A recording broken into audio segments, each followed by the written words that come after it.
Okay, so once again, welcome everyone.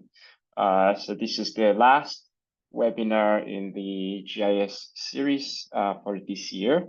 So if that's what you're here for, you're in the right place. So glad I finally again have the chance to give this presentation.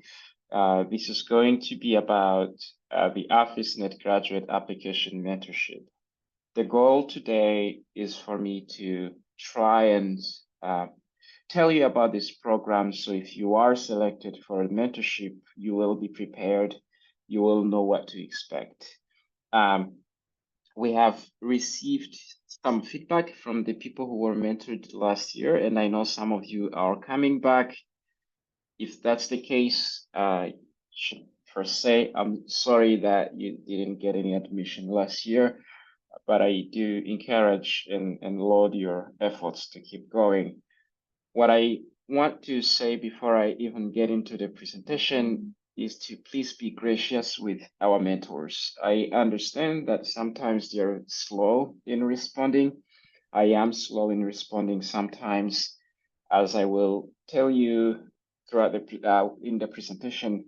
These are very busy graduate students and postdocs who are trying to make time. Some of them are actually even staff scientists who have full-time jobs. They're still trying to make some time to guide you. It's okay to remind them. So if you feel like their response is coming slowly, send a kind reminder. And if you feel like your reminders are not being reacted to, you can always get back to us and let us know. There are cases where mentors also don't pull their weight. And in that case, we can try and do something. There's been a few cases where we've assigned mentees to other people, but we try and also give the mentors as much freedom as possible to manage their time and mentorship style. All right, so without further ado, I'll get into it. Welcome. For those of you that we've not met before, my name is Gabriel Gihana. I'm originally from Rwanda, and I'm now a postdoctoral fellow at UT Southwestern Medical Center. I have a PhD in cell biology and a bachelor degree in biochemistry and molecular biology, both of them from the United States. You've already noticed a lot of the presentations we do here focus on the United States for obvious reasons, but we also at Afrisnet believe that the US remains a global leader in scientific research, and they've put out a landscape, an ecosystem that really allows aspiring young researchers to thrive. So we always encourage also Africans to take advantage of that and also contribute to scientific discovery that way. It's always my pleasure to see many of you trying to make that effort and get into research. So what I'm gonna do today is I won't talk much about Afrisnet today, but I'll give you an overview of the graduate application mentorship. I'll give you some guidelines, expectations, and I also want to spend time on graduate school structure. I feel like we've done this in the past, although I'm happy to answer questions at the end. And then also, I feel like we've covered a lot of details on the application documents as well. So I will not be delving into those today either.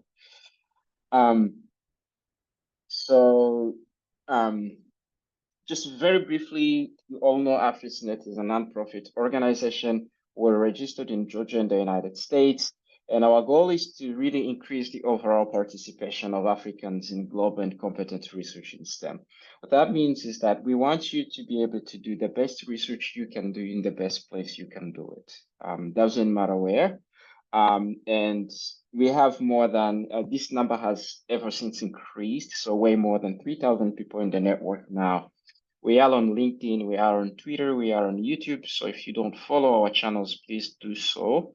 And of course, we always appreciate it when you help us spread the word in case we have announcements and events that we're trying to advertise. All right. So you are Africans, and I feel like it's important to understand why we need to make this special effort to help young Africans get into research. Africa is a huge continent. It's the third largest continent, and it's also it has a lot of people, 1.2 billion people. That's more than 15% of the global population. It's the youngest continent in terms of age. It's also the most growing, fastest growing continent in terms of age. So a lot of people say that Africa is the future, and there's a lot of reasons why they say that. And so despite that potential, we contribute in many ways in many things, but when it gets to research, we're still lagging desperately behind. Less than 2% of global research output. And this is looking at the output, the total number of production from research. We're not really looking at the quality of and the impact of the research that is produced. I believe this also may factor in the research collaborations between Africans and people in other countries. So you can see that there is still a lot of work to do, and there is many reasons for this. Number one is there is simply not enough researchers in Africa, less than or around 200 researchers per million people. This number goes up to a few thousands, up to 5,000, for example, in the United States or in Canada or in Europe. And in terms of funding, Africa is contributing less than, around 1.3% of the global research funding. So these two factors really explain why the output is low. There is many reasons. I don't think we need to delve too much into why. There's historical reasons and other things. But to me, what this means is that young people like yourselves don't really have the appropriate or adequate ecosystem, mentoring, nurturing ecosystem that will both inspire you, but also help you to do research. If you hear the story of any researcher, most of them will tell you that they are doing research because someone inspired them. Someone showed them how to do research. Someone gave them a chance. And so when there is fewer researchers in Africa, that means you're not getting that exposure. That exposure is key for anyone to really understand research and engage and participate. So one of the inspirations to start Afrisnet was the observation that the number of Africans that apply to the the research funded or graduate programs in the United States remains low compared to countries like India, China, and other countries. And so you would expect fewer people from Europe, of course, because they have a much developed system as well. But there is still a very low number of people in this gray zone here, so 10%. And notice that these are the applications. This doesn't say who actually gets admitted. The number gets even lower when we look at who actually gets admitted. And then not everyone who gets admitted has funding. So not everyone who gets admitted comes to graduate school. To give you an example, when I was doing my PhD, I was the only African student in my department, which had hundreds of students, at least for 1 year, and then a few more students joined after. And that was one of the reasons actually why I decided to co-found Afrisnet, was to try and see more Africans come here and contribute to research. And by doing that, you're also ensuring a better future for yourself. So what we want to do at Afrisnet is to really increase the research experience of motivated and competent African students. We want to encourage you to take advantage of these research-based and fully funded PhD programs in the United States. We really believe this is a unique opportunity. There are similar opportunities now in Europe. There are similar opportunities in China. So if you really work hard and keep looking, keep searching, do your homework, try what you can, most likely you will end up with an admission somewhere. And what we believe is that if more Africans can, there are also opportunities in Africa, by the way, that are funded by the African Union, for example, and other partners that will let you go do your PhD in other African countries. There's a number of African countries that are open to that system. And wherever you go, once you have your PhD and you choose to do a career in research, that's really one way that we will increase the contribution of Africans to scientific discovery. And that's critical. If Africa is really the youngest continent, we have to make sure that Africans are contributing significantly to the to scientific discovery, to make sure that we maximize that capacity really for the sake of the entire humanity.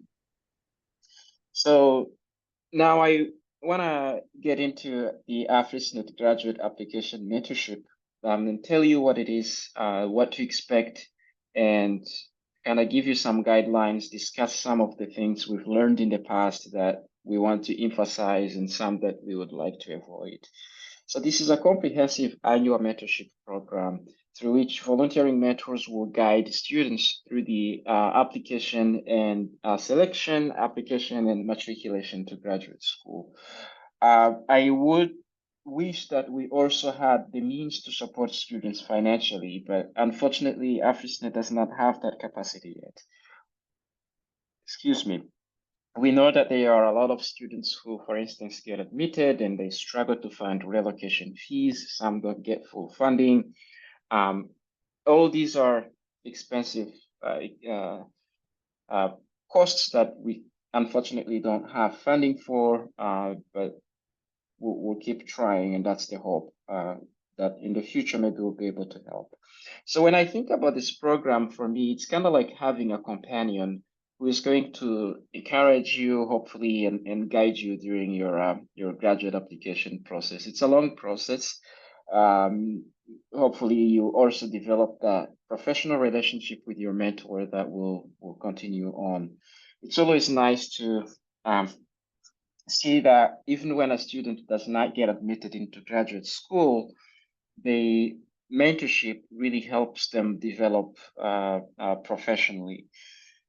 So mentors will be former Afrisnet mentees who are currently graduate students. So some of the students we mentored last year have now ever since been admitted into graduate school, and some of them are planning or have already started to fly to the United States. And they've offered to become mentors themselves. And so we're going to have an orientation with them, kind of give them the tips of how to mentor, and then they will help you this year. This creates a nice organic way that I really like so much, to see Africans get trained and then give back by training other Africans and keep the ball rolling that way. And we also do include other graduate students who are in the United States, whether or not they are from Africa.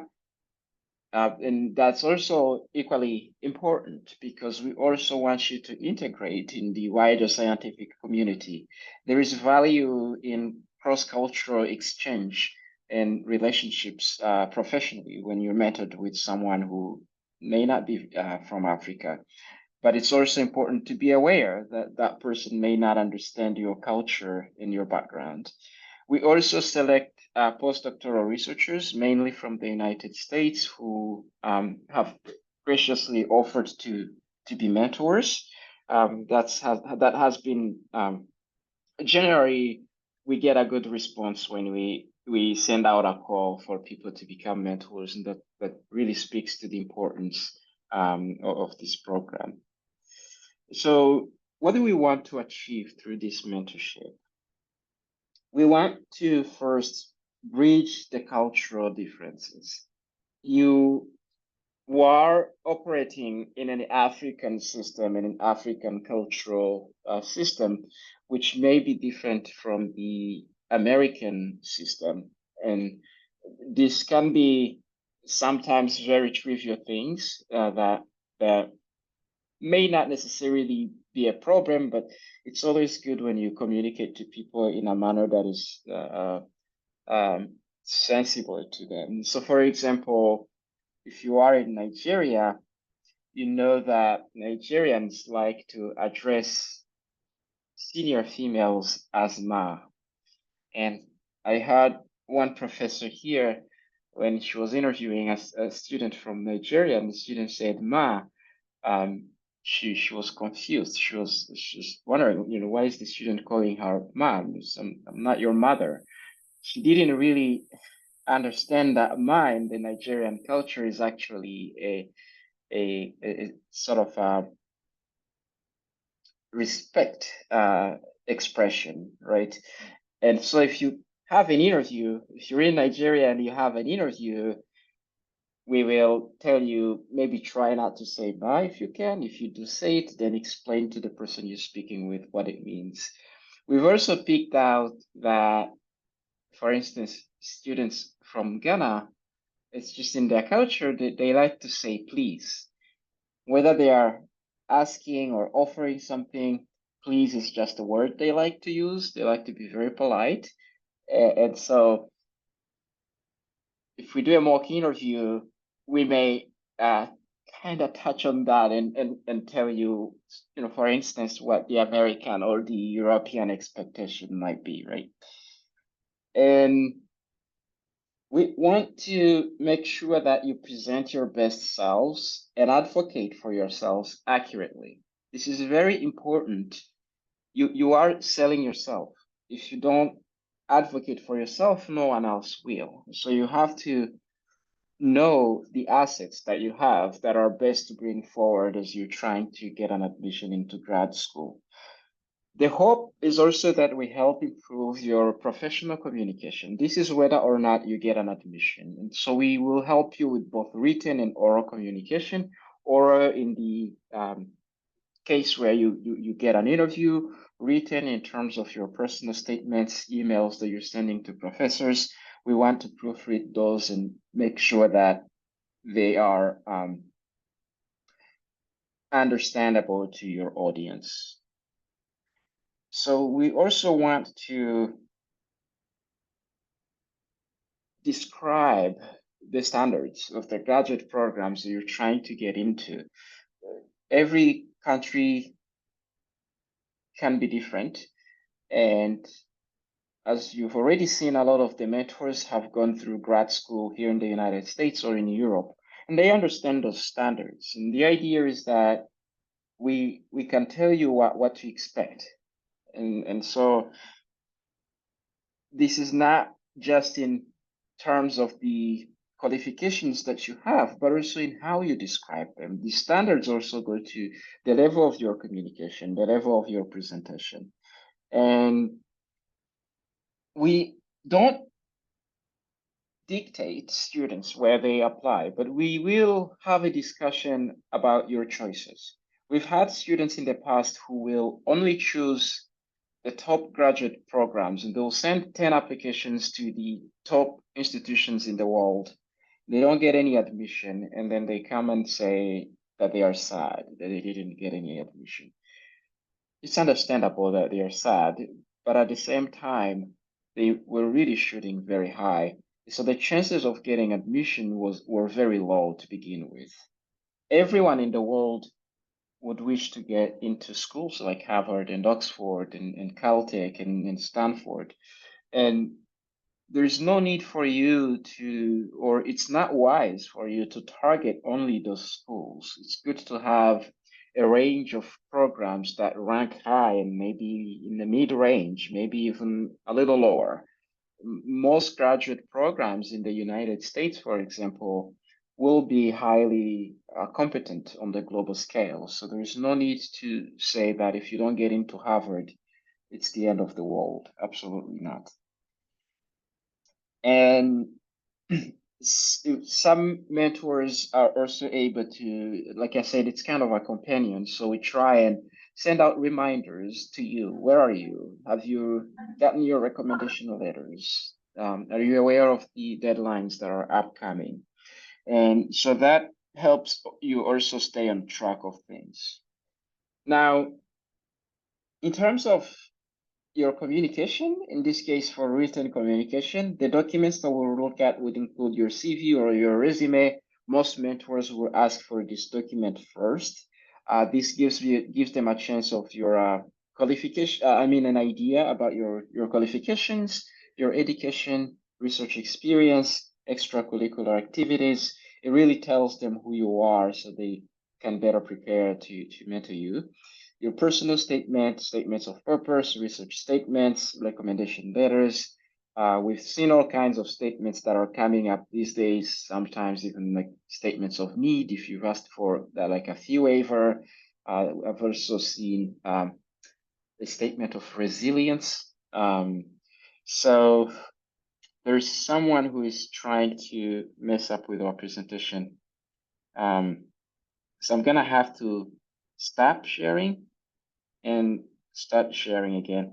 If you are here to perturb us, please don't do that. It's a waste of your time. I never understand why people do this. Apologies for that.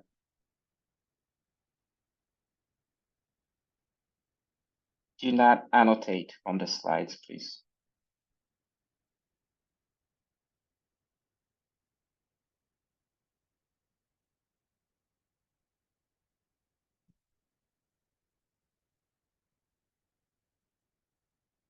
Okay, once again, please be respectful. Respect yourself and everyone else. Okay, so with all these documents, what we want to do is to make sure that you understand your audience. That's important in any communication exercise. We look at the content. So we're comparing we're weighing your CV against what you've written. And this is very important. I'll give you an example here. We've had students in the past who have done community service. You might be a pastor in your local community, and that's wonderful. Or you're volunteering at your local hospital, drawing blood, and or you're sensitizing people to new vaccines and things like that. All those are wonderful, and you should talk about them. You should put them in your CV. But when you write your statement of purpose and you're trying to get into grad school, that should not come before your research experience. And it should not get more attention than your education or your research experience. For you, it sounds outstanding, it sounds noble as it is, but that's not what graduate programs are looking for. They're looking for your research experience because you're trying to get into a research-focused graduate program. And so we also make sure that your message is tailored and structured in a way that's going to make sense to the admission committee that's going to be reading your documents. So what this means is that you don't simply list your research experience. You describe your research experience in a way that tailors it or puts it in a context towards the graduate program that you are targeting. And so we help here with the language, we help with your writing, and also with grammar and syntax. While I'm still here, I want to mention that your Afrisnet mentor is not your only resource for these documents, really. If you can get as much feedback as you can get. And so if you're sitting in this room and you've already started thinking about graduate programs, and if you've attended all the GIS webinars from the past, you should already now be making selections of the graduate programs that you're going to apply to. And if you don't know how to do that, you should watch the recordings from the past webinars, which were in the email that we sent out earlier this week. This is very important. It's time consuming. So start now, start looking into graduate programs, start identifying those professors that you're interested in. But as you write your documents, use everyone around you who you believe is competent in writing and reading English. It's very important that you get as much feedback as possible. Even if it's, an awkward punctuation mark that you've put in the wrong place or it's inappropriate, you may not catch it because you've been reading this document multiple times. And if you give it to someone else, your brother, your sister, your cousin, your mentor, your supervisor, they may pick that up. And so don't feel like your Afrisnet mentor is going to be your end-all guide or support here. You're welcome to get support from elsewhere, from other people, from other organizations. It's absolutely fine. Just be mindful and learn how to integrate the feedback you're getting. That's very important. And do not weigh mentors. That's very important. So if you're getting support from other places, make sure that you respect everybody who is mentoring you. For instance, if someone mentoring you has given you a different advice from another mentor, don't make that an argument point. You can always professionally, nicely point out that you've received different feedback that may be good for your mentor to also learn. You should notice that as we mentor you, we are also learning, right? But you have to be able to integrate the feedback you receive in a way that keeps you focused on your objective. That's also a professional skill to learn. So let's move forward. In terms of your oral communication, this will happen if you get to the interview. So if you're in Africa, most likely your interview will be virtual. Most people use Zoom. So some people were using WebEx in the past, but I think almost everyone I know of now uses Zoom. But regardless of the client that they use, Zoom, WebEx, I don't know if anyone uses Google or Microsoft really, become familiar and download those applications on your computer soon enough. So you don't want to try and download that on the day of your interview. So the hope is that the mentor is going to remind you of that. But I am doing that now as well. Technology fails a lot, so download it ahead of time. Make sure your computer is rebooted, ready to go. Maybe purchase a better internet package so you don't have, you don't lose connections. Make sure that you know the people that you're going to be speaking with. This could be an admission committee. This could be a conversation with a professor that you've emailed and they are interested in you. Either one of these settings, you have to present your best professional self. So you have to understand the audience. If you're going to have a conversation with a professor, make sure you've read some of their papers, please. Let me emphasize this. If you email, even before you email a professor, make sure you read their papers. Make sure you read at least their most recent 3 papers from their lab. And we recommend reading the papers on which these professors are the senior corresponding authors, because those are most likely the ones that are coming from their lab. So when you read these papers, get into the details. Don't just read the abstracts. Read the full papers. Read them critically. Make sure you understand them. And if you don't understand them, you can ask around. You can ask people. It's okay also to ask professors about their papers if you don't get what they were talking about. The most important thing for them is to be able to see that you've actually made the effort to read their papers. But don't email someone if you have not read their papers. At this point, you're preparing yourself to become a scholar, and reading is a big component of any scholarly practice, really. As I said, think about technology. Did you delete all the history? Do you have any cookies lagging in the background of your computer that are gonna slow it down, right? Maybe close everything. So right now, before I come on any one of these presentations, I close everything on my computer, because I don't want any issues. I don't want my internet to slow down or anything, or my computer to slow down, right? I usually restart my computer at least the day before this presentation. So if your computer has been running for weeks and you've never to shut it off,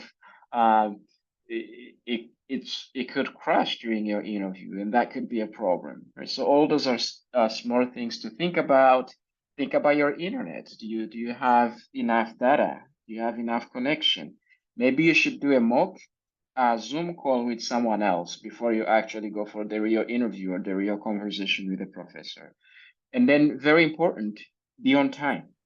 Prepare ahead of time. If you really want to be prepared, maybe have your Zoom and computer ready at least 30 minutes before the meeting. Try to log in. Make sure you have the right link. You may need to email the professor and tell them that you're not able to log in for whatever reason, right? Maybe you need a passcode and they didn't give it to you. Maybe you need to log into Zoom and you don't have a Zoom account, right? So you can't assume that everything is going to work. So prepare ahead of time. I've been in some professional meetings where they have asked me to log into Zoom at least 15 minutes before. And so I'm in the waiting room for 15 minutes just in case anything goes wrong. So technology is amazing. It's nice that now you can all be interviewed, but it comes with its own problems. And I would argue that Zoom has been much better than Skype. So these are points that we like to touch on, sort of based on the experiences we've seen in the past. You were trying to get an offer from a research focused graduate program.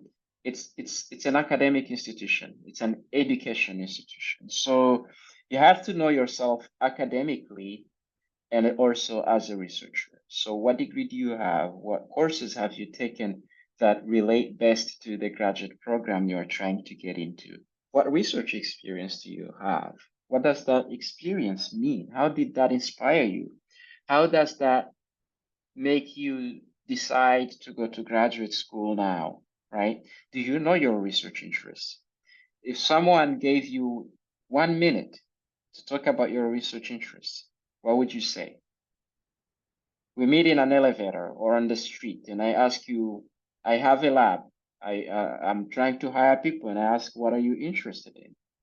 Can you answer me in less than 1 minute and convince me, right?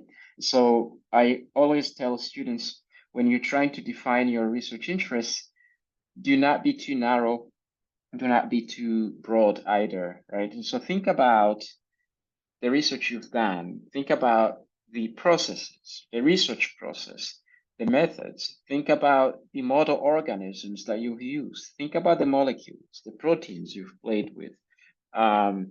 And this applies to any field as well. If you're in engineering, the same thing applies. Think about the methods, right? Think about the questions. Think about the objective. Why did you do? Why was that research started from the beginning? And how did you get into it? What did you learn? What was the topic? What were the results, right? So when you look at all that and what you've done and how you've done it, you pick up things that you've enjoyed and liked the most, right? And so if you've not done it already, I would encourage you all to go home and go back and Google something like how to define my research interest. There's gonna be a lot of videos on YouTube or written documents that will guide you into that. It's not an easy thing to do if you've never tried it before. So we want you to advocate for yourself, but without any entitlement, right? And so this is very important. This also applies to the mentorship process itself. Sometimes we get students, if your mentor is not responding to you, please remember that they don't owe you anything. They're just volunteering their time to help you. So there's no need for you to be angry with anybody. The only thing, the best thing you can do is to be grateful. This is the same thing when you're applying to graduate school. Do not take things personal if people don't respond positively to your requests. They don't owe you anything. You're trying to get into their programs, and maybe you're not the best fit for what they're looking for, right? So do not come in with an entitlement attitude. I can tell you this is very offensive actually, and it's going to kill all your chances. So the chances are you're not the best fit for any program. There is someone better than you. That's how you should think about it. And you're trying to beat that person, right? So you don't beat that person by claiming to be the best. You beat that person by presenting and showing your best self based on the experiences you have and the qualifications that you have, right?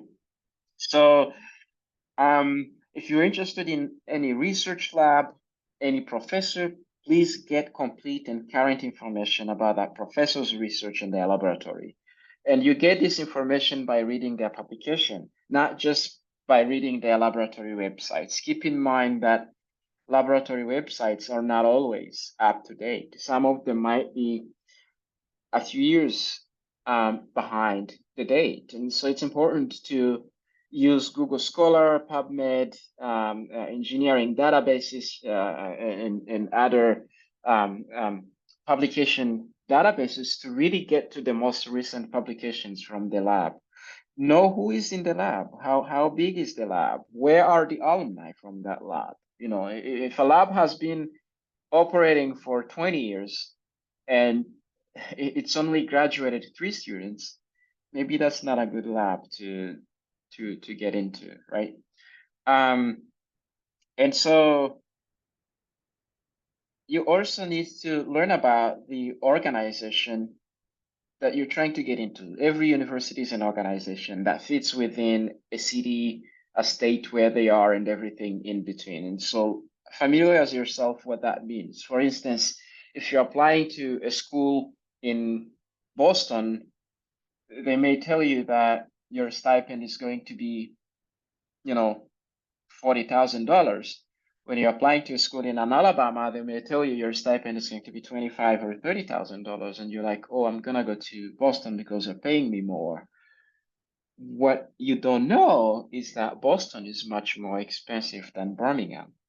And so if financial considerations are important in your graduate school decisions, you may have made the wrong decision. So know the institution comprehensively, right?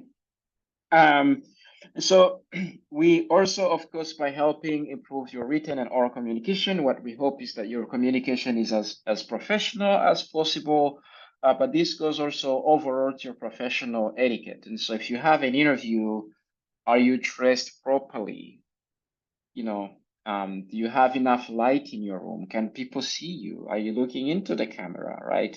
Are you smiling? You're not sad. You're not angry. You're not monotone, right? All those things are very important.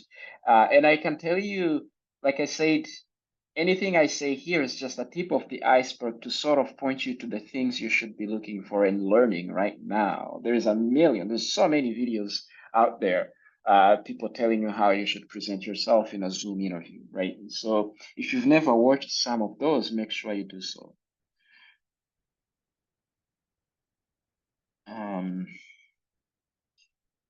Okay, so when you are interacting with your mentor, they will tell you their preferred mode of communication. Please respect that. Some may prefer emails, some may use WhatsApp, Some may use Zoom.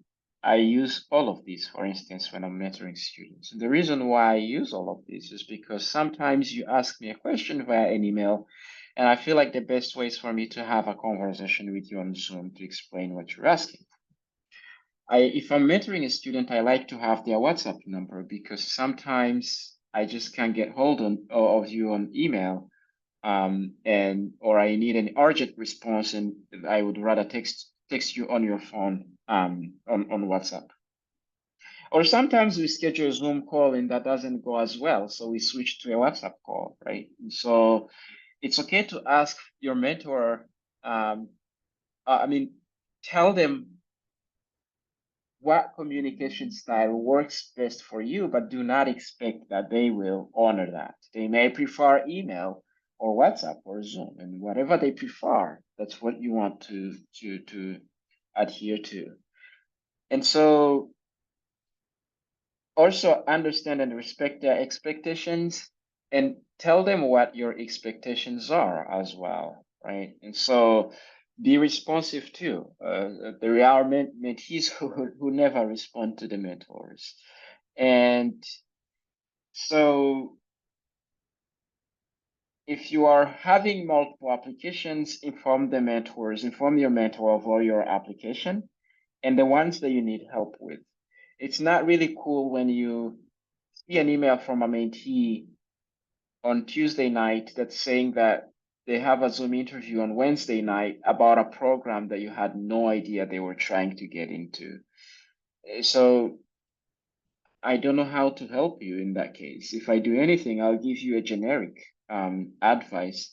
But if I had known about that program ahead of time, maybe I would have read a little bit about it. So I'm better positioned to guide you, right? We offer guidance. We're not going to do the work for you. We are not going to write your applications. You write the applications. And so if we send you a document with some feedback and comments to respond to, and you become too argumentative, for instance, by saying, oh, I have another mentor who is telling me this and that, some mentors will simply shut off and let you be, and that's fine. They're trying to help you here. And so if you don't like their feedback or you don't think their feedback is good enough, there is also professional ways to react and respond to that without being offensive or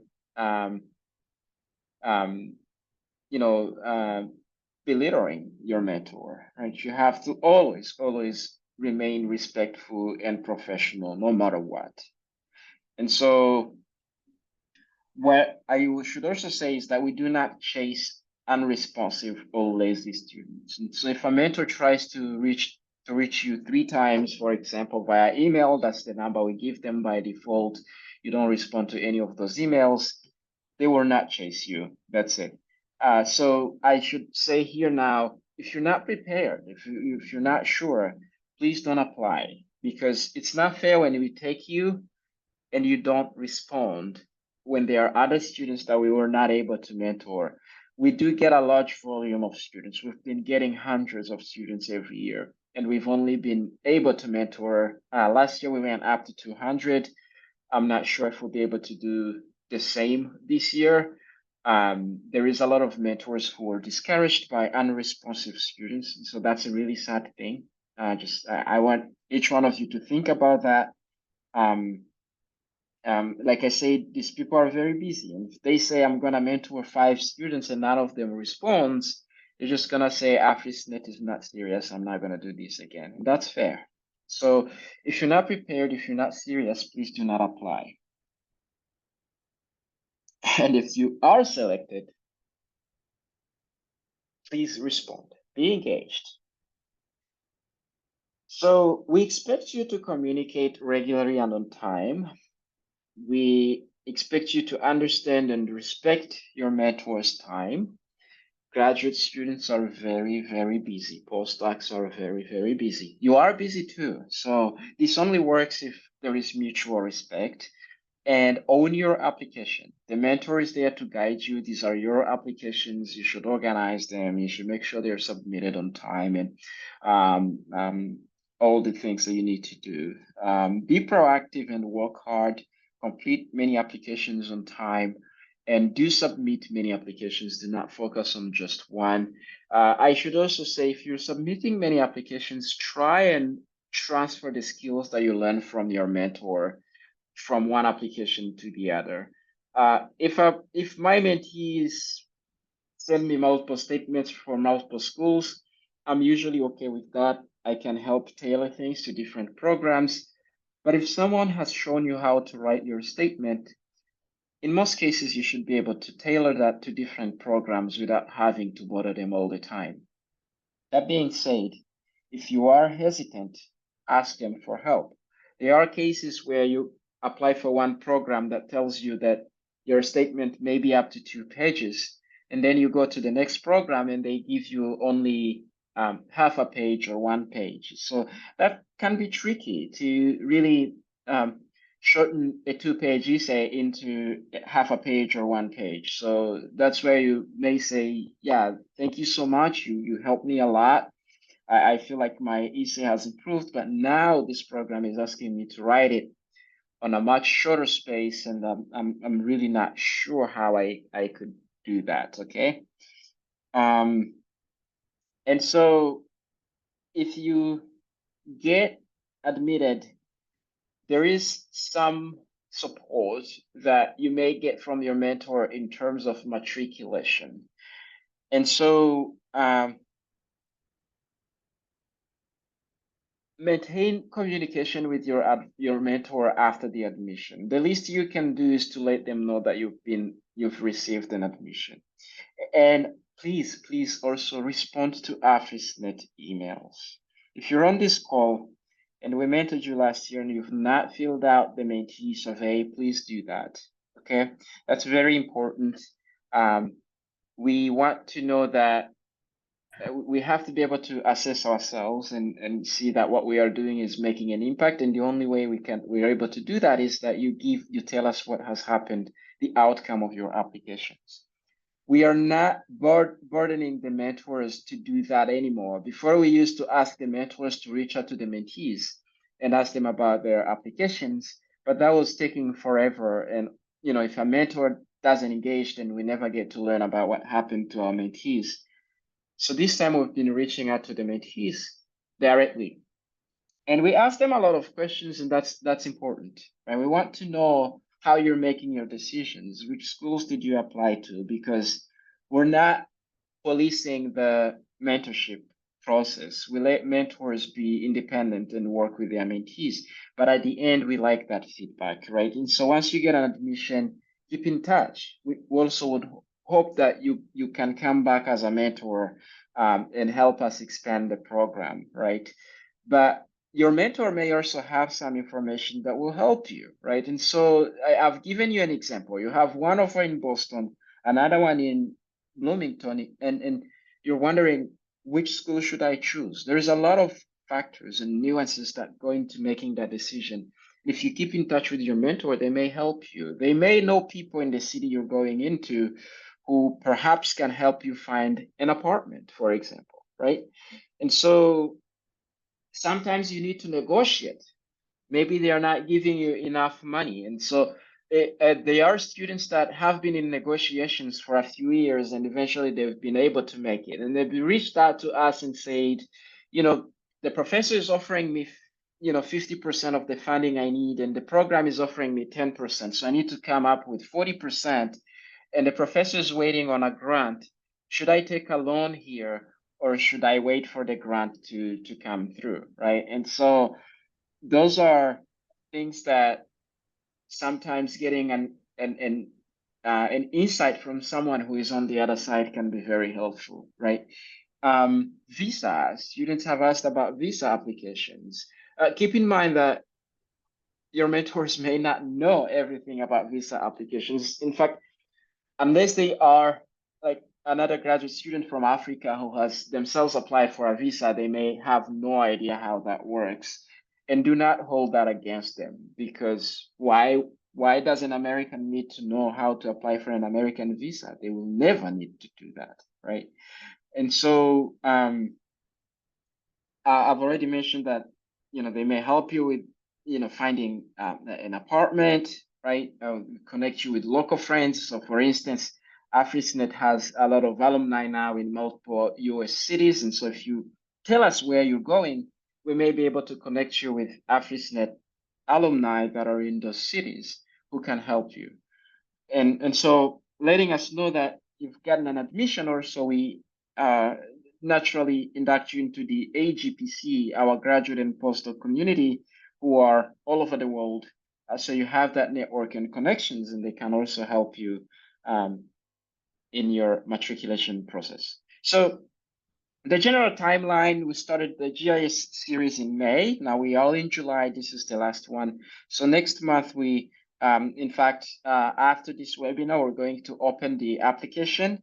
And depending on the number of the mentors that we get, once the application is open, we actually don't close it. So people can really almost apply all the time. Some of you have already submitted your applications. That's fine. We just officially send that announcement out. Some of you applied last year and say that you will be applying this year. So we have your names and emails. You don't have to submit another application if you've already done it, even if you did it last year and indicated when you will be applying. We have that. Some of you won't be applying until next year and you're just sitting in here to get information. That's wonderful. And some of you have not applied yet, so submit that application. So what's going to happen? Once you submit an application, the first thing we're going to look at is your GPA.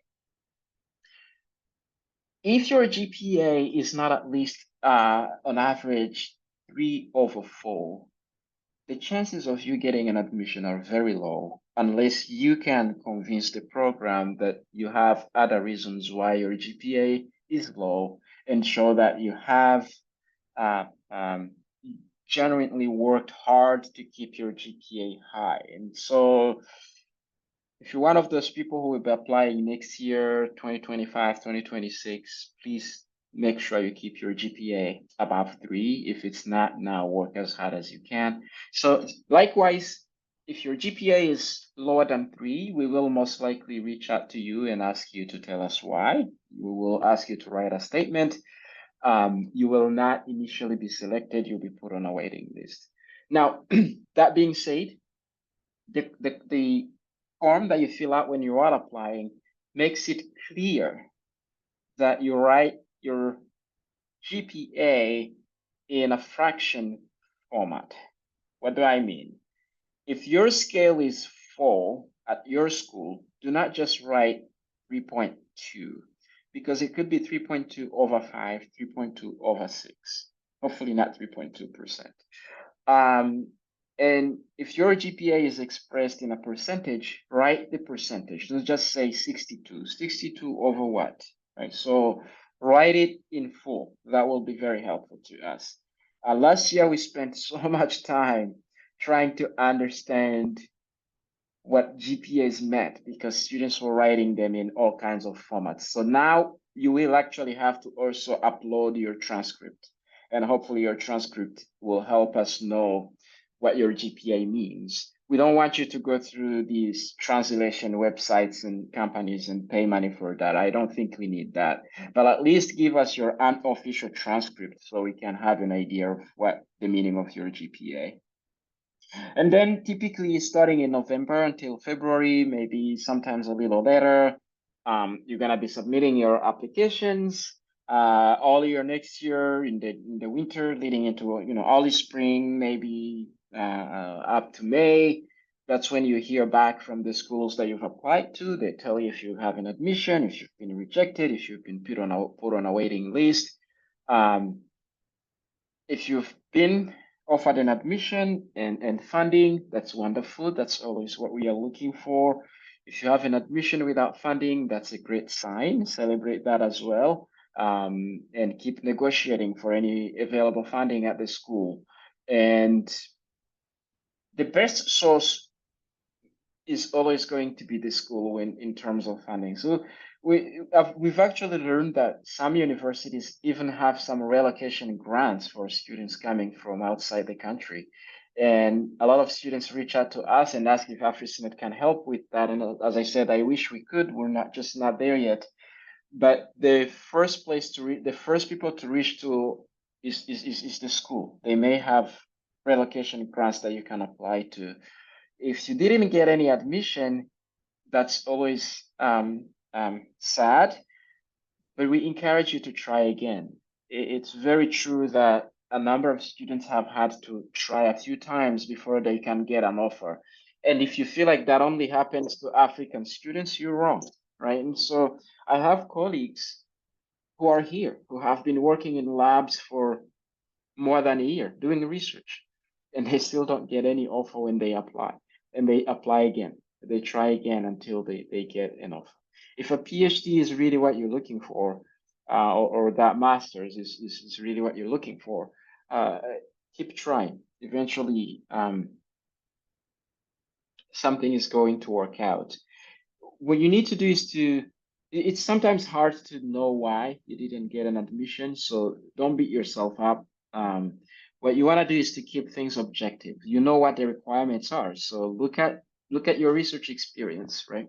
There are cases where we've helped students get admission simply because you read their applications from the last year and you're like, oh my goodness, there's no way you would have gotten an admission with these documents. So we help them proofread their documents and eventually they get admission. That's always nice to see. So you never know why, but it's important to always remain objective. Review your documents, review your research experience. Maybe you need more. Regardless, you should always be looking for more research experience. Always, if you can. Okay, so now, for anything I've said here, and again, you will have this recording on YouTube. So almost every slide I've shown is really an opportunity to show you other things that you can learn about through other resources. And there are many. There are many. There's a lot of videos on YouTube on how to write statements, how to communicate with professors, how to find scientific literature. MIT Communication Lab is one great example we like to give in terms of writing your statement of purpose. And we've put the links here. If you've attended previous sessions, we've also mentioned about this resource. The Purdue Online Writing Lab is another resource. If I'm mentioning two universities that have these resources, most likely there are more. So search for them, right?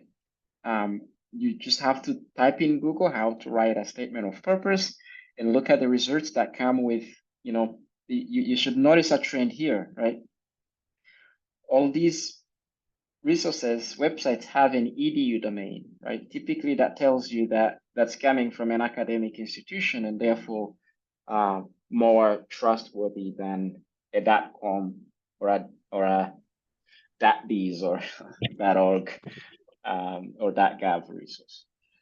Okay, questions? You have our emails, education@afrisnet.org, info@afrisnet.org. You can always reach out to us. I believe we also have a contact form on our website. So you have many ways to reach out to us. And right now I want to actually stop sharing and let me check the time here. So it's already been 1 hour since I started the presentation, but I want to give you time to answer some of your questions that you might have, and I'll look through the chat and see if there are any. Okay, so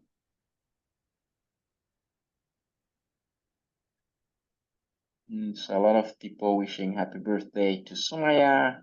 Happy birthday, Sumaya, again. We would sing for you, but I think it's gonna be awkward with people on Zoom. Oh, so great. Thank you so I feel much. like when people sing happy birthday on Zoom, the song takes like, forever because of the lag in connection. But happy birthday. Yes, David, we're going to send the link to register. So at this point, if you have questions, you can raise your hand, type it in the Q&A, and I'll be happy to answer it. I can take another 10 minutes or so to answer your questions. So this is the last webinar. And this year, what I've decided is that it's kind of been a repetition to schedule another mentee orientation. So because we go through the same thing that I just said today. So if you get selected for mentorship, there will be no mentee orientation. So this meeting also serves as an orientation for you because I feel like it gives you all the expectations and the guidelines for the mentorship process. If there are no questions, that's also fine. That means my presentation was super clear or super bad, that you didn't get anything. The way I appreciate you spending the time with me today. And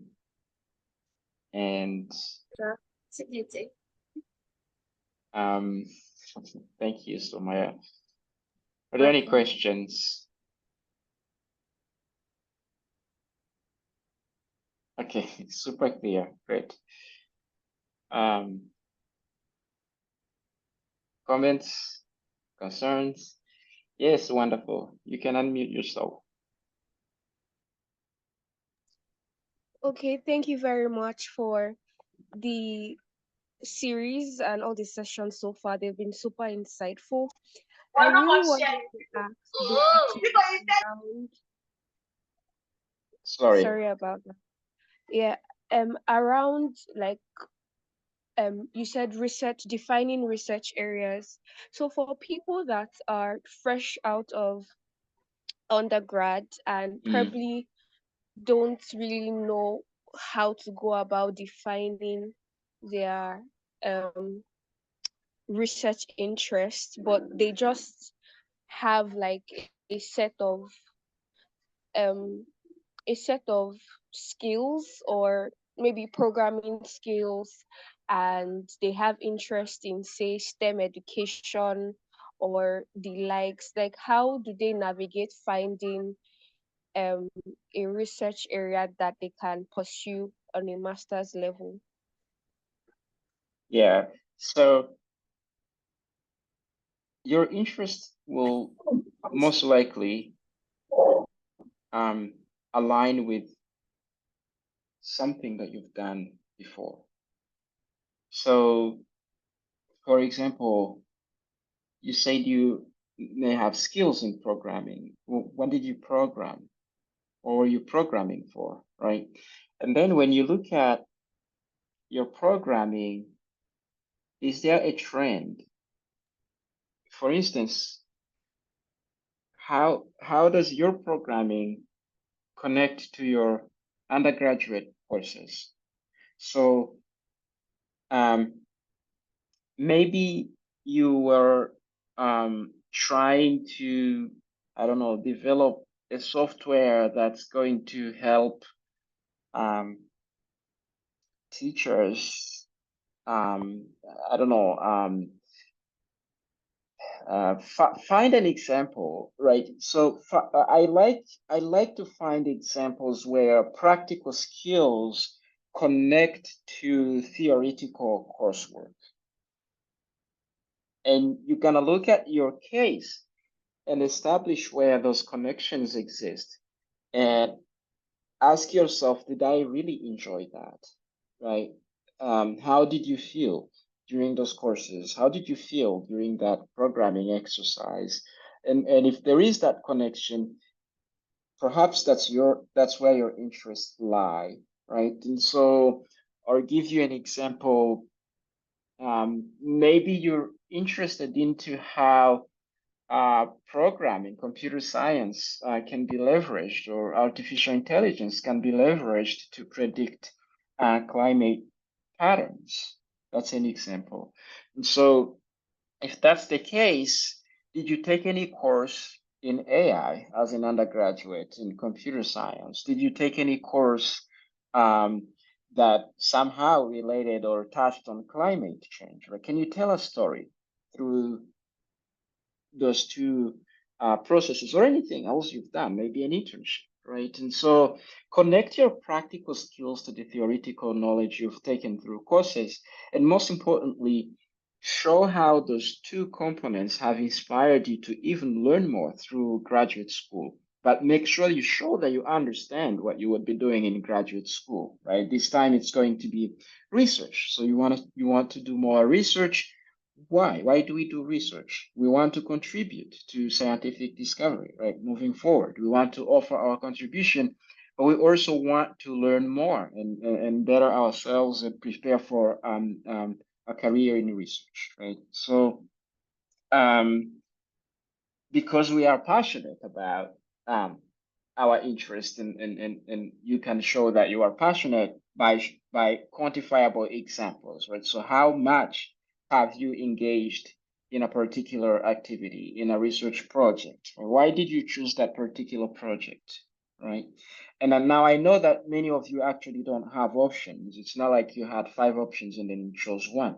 Even if it's the only one you have to describe it like you chose it because you actually did choose to do it. You could have not done it, right? And so it's your interest, nonetheless, right? Does that help? Wonderful. Yes, very helpful. Thank you so much. You're welcome. You can email me a small statement on your particular case, and I can make more specific comments on your case if you want. Okay, thank you very much for that. You're welcome. Leticia. Yeah, hello, Dr. Gabriel. Hi.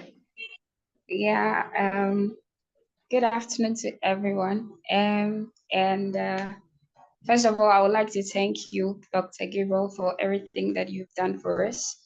And to Sumaya, happy birthday again. And yes, Thank you so yes, much. okay. And to all the panelists that you have invited and all those who have made time for us, I would like to thank them all. You're welcome. Okay, so I recently have been lucky and I got a response from one of the professors. Oh, And great. so right now I was just wondering when should I start asking him or trying to find out about funding for the program I intend to study. Like when should I start asking questions about that? That's a good question, Leticia. And um, I'm gonna give you my so just to make sure, if you're not because yours is not a general question, so actually so it would help to maybe see the conversation. So, but in general, first of all, it's great that the professor has responded, and hopefully the response is positive and encouraging. But don't ask money to the professors. It's a bad strategy. In fact, at this point, don't ask about money at all. Okay, this goes for everyone because you don't want to give the impression that money comes above science. That should never be the case, actually. It's your passion for science and research that is driving you, and you hope that there will be money to help you do that. Now, everyone knows that you will need money to do that. So, if you want to know about funding in a graduate program, I always advise students to go through for 2 routes, and then in the worst case, in the in the last case scenario, maybe a third option. The first one is the program website. If they already put how much stipend you will receive, and they've already mentioned that they will waive your tuition, you don't want to ask that information again because they've already provided it to you. Okay? And so if you remember in my previous webinars, I gave you some examples, and I gave you the example from the University of Illinois, Alabama, Indiana, and I was showing you specific websites for graduate programs. And so for any program that you're trying to apply to, each one of you should have listed at least 10 of them by now. If you haven't done so, please do so, right? Sometimes that information is available on the website, so you're gonna navigate every single menu on that website. I understand it's time consuming, but there's no other way around. The second option is to reach out to people who are currently attending that program, graduate students in the program, and ask them, what is your stipend? And how does it help you afford the cost of living in the city that the university is in? So you can find people on LinkedIn. You can find people through Afrisnet. That's one of the reasons why we have the AGPC exactly for that, or even the Afrisnet network. Anyone who registers for Afrisnet is required to put in their institution. That's exactly why we do that. So all of you go back to your Afrisnet profiles. If your institutions are not there, update them. Now, if you can't find anybody in the program, what I would do, I would find the graduate advisor, the graduate recruiter, not the professor, and ask them, hello, I'm Leticia. I'm a prospective graduate student. I'm really interested in your graduate program. I'm trying to learn more about the culture and the city and the life in your city. Are there any other African students in your program that you could connect me with so I can ask them some questions? If that program, or they don't have to be African students, or there are any students in your program that you could connect me with who can tell me about the, life in the city. Notice that I've never mentioned the word funding or money, but that's really my goal, right? So you kind of have to be a good diplomat as well. If the graduate recruiter doesn't help, you can ask the professor, yes, as you know, I'm very interested in your lab and your research, but I'm trying to learn also more about the city and the life in the city. Are there any graduate students or postdocs in your lab that you could connect me with so I can ask them more general questions? A professor will laugh at. That really shows that you are interested, actually. And it's good that you're interested in connecting with even other people in the lab. In fact, they'll be happy to connect you.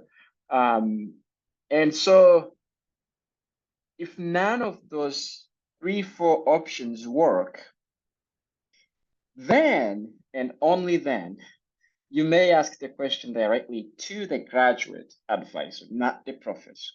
And that question could be like, not sure if this is a good question to ask, but I'm really curious about the funding that students get in your program. Can you tell me about that?